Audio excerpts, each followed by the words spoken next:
शिवसेना नेता आनंद दिघे के जीवन पर आधारित धर्मवीर 2 फिल्म आज रिलीज हो गई। इस फिल्म को लेकर शिवसेना के कार्यकर्ताओं में काफी उत्साह है। यही कारण कि फिल्म के रिलीज पर कल्याण में शिवसेना शिंदे गुट द्वारा जश्न मनाया गया। कल्याण पूर्व के मेट्रो मॉल थिएटर के बाहर शहर प्रमुख महेश गायकवाड़ के नेतृत्व में कार्यकर्ताओं ने गाजे बाजे के साथ फिल्म के रिलीज पर जश्न मनाया। इस दौरान महेश गायकवाड़ ने आनंद दिघे के बड़े पोस्टर पर माल्यार्पण किया और दूध से अभिषेक किया। इस मौके पर उप शहर प्रमुख प्रशांत बोटे, सुमेध हुमने, उप शहर प्रमुख प्रशांत बोटे, शंकर पाटिल, अविनाश गायकवाड़, विभाग प्रमुख उस्मान सैयद सहित शिवसेना की तमाम महिला और पुरुष कार्यकर्ता पदाधिकारी उपस्थित थे। हिंदू हृदय सम्राट बाळासाहेब ठाकरेंचे विचार घेऊन धर्मवीर आनंद दिघे साहेबांनी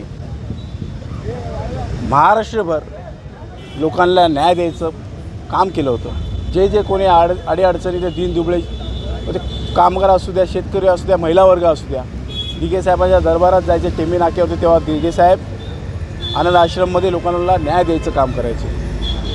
त्याच पार्श्वभूमीवरती हा चित्रपट धर्मवीर हा चित्रपट सुपरहिट झाला। त्याच्यापेक्षाही मोठ्या प्रमाणात लोक धर्मवीर 2 पिक्चर बघायला उत्सुक आहेत आणि आमच्या विभागातील सगळ्या महिलांनी आग्रह धरला की आम्हाला धर्मवीर 2 पिक्चर पाहायचं आहे। त्यामुळे सर्वांना आपण या ठिकाणी मोफत पिक्चर दाखवण्यासाठी इकडे घेऊन आलेलो आहे।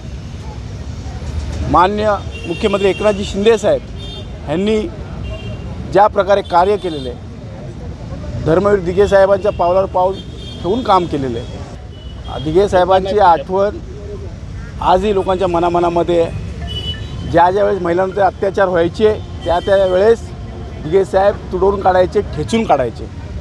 त्यावेळेस सोशल मीडिया एवढ्या मोठ्या प्रमाणात नव्हती, त्यामुळे त्यावेळेचा प्रकार हा जनसामान्यापर्यंत पोचत नव्हता। पण आज या पिक्चरच्या मूवीच्या माध्यमातून, या सिनेमाच्या माध्यमातून दिघे साहेबांचं खरं रूप, दिघे साहेबांनी केलेलं कार्य, दिघे साहेबांनी केलेला संघर्ष, दिघे साहेबांनी त्यांच्या जीवनात केलेले त्याग, स्वतःसाठी दिघे साहेब कधी जगलेच नाही, फक्त आणि फक्त सामान्य माणसांसाठी जे जे अडचणीमध्ये असतील त्यांच्यासाठी दिघे साहेबांनी संघर्ष केला आणि तेवढ्या लोकांसाठी जगलेला व्यक्तिमत्वाचा हा मूवी आहे। त्यामुळे लोकांचा मोठ्या प्रमाणात उत्साह आहे। आम्ही या आपल्या माध्यमातून एवढंच सांगेल की दिघे साहेब आजही लोकांना हवेविषयी वाटतं।